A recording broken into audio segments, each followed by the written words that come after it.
live from the News Center. This is 7 on your side at 6.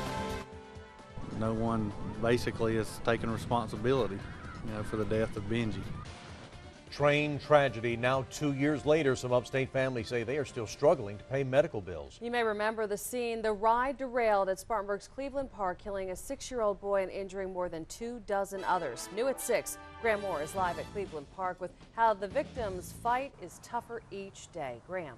And Tom and Amy, a father of one of those injured children, asked me a question today that I think sums up the collective feeling pretty well. He asked, what has been the bigger tragedy in all of this? What happened here 2 years ago at Cleveland Park, or how the families say they have been treated ever since? The final moments before that deadly miniature train crash caught on cell phone video still seems so fresh, especially for the families who say the ride since has only gotten worse. It's been 2 years and we're still no further along than we were the day after the accident. The crash tore a softball-sized hole in Brian Ziegelhafer's then 10-year-old son Bryson's leg. He spent weeks in ICU, has had multiple surgeries, and is still in pain. Now, as he's getting older, he's hitting these growth spurts, and as he's growing, it's actually stretching that leg out, which is causing some extensive pain. Ziegelhafer, though, still has his son. Dwight Easler's 6-year-old Benji died that day, a pain few can understand.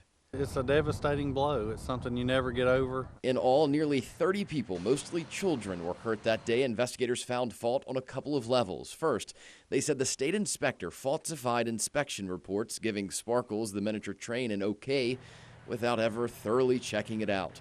Also, the conductor employed by Spartanburg Parks and Recreation was found to be speeding at the time of the crash. He was never charged, and to this day, the families still haven't received a dime from either the county or the state. We didn't see this as a lottery ticket. This was not. This was simply just do the right thing, cover the expenses, and we would be happy with that. The families rejected $600,000 offered by the state of South Carolina. It's the most allowed under state law. They're fighting in court to have that cap tripled to help pay for what could turn out to be millions of dollars in medical bills. Something Senator Harvey Peeler from this area says he supports. If this train had been owned by you or me or a private citizen or a private company, the sky would be the limit.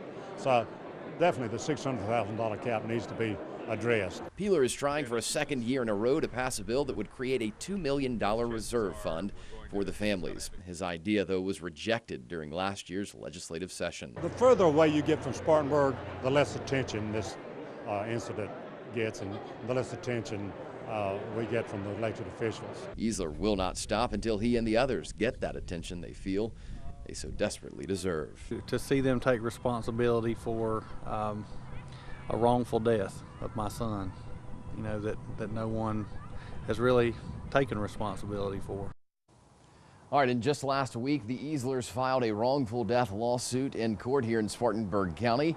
The others injured in that crash also filed a similar suit. In both cases, they are looking for some sort of compensation. But again, as the law stands right now, the government is protected under that $600,000 cap. And unless legislators decide to do something and change it, the government likely will continue to be protected. Live in Spartanburg this evening, I'm Graham Moore, 7 on your side. So frustrating.